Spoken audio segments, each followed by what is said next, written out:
আসসালামু আলাইকুম। হাত দিয়া রুটি বানানোর দিন শেষ, ডিজিটাল বাংলাদেশ। তাই তো আমাদের বাজারে এখন চলে আসছে একটা কাঠের রুটি মেকার। তো আমি এটা কিনবো অনেক দিন থেকে একটা ইচ্ছা ছিল। আলহামদুলিল্লাহ আজকে ফাইনালি আমি এটা কিনছি।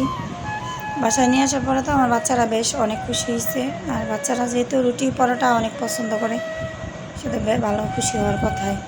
তো আরেকজন যে এই যে আমার বড় ছেলে আছে, ও তো বারবার এটা নিয়ে মানে লড়াচড়া করতেছে, দেখতেছে কিভাবে আসলে রুটি হয় কি না। বারবার আমাকে দিতেছে যে আম্মু রুটি বানাও বানাও।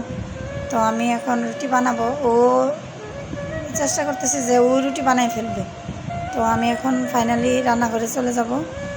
যে চুলায় একটা পাতিল বসাই দিচ্ছি, ওটার মধ্যে পানি দিলাম, দিয়ে পানি বলকানোর পরে আটা করে নিচ্ছি, আটাটা দিয়ে কাওয়া বানিয়ে নিচ্ছি।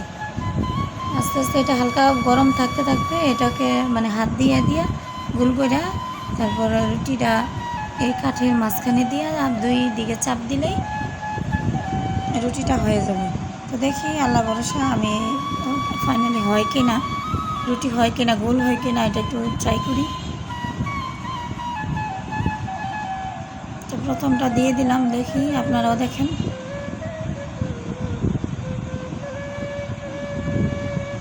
মাশাআল্লাহ বেশ নরম গুলিত হয়েছে।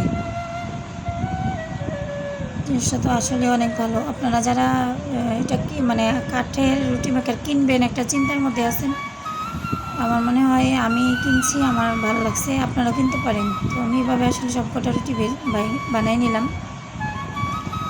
এখন শুধু বাইজা খাওয়ার পালা।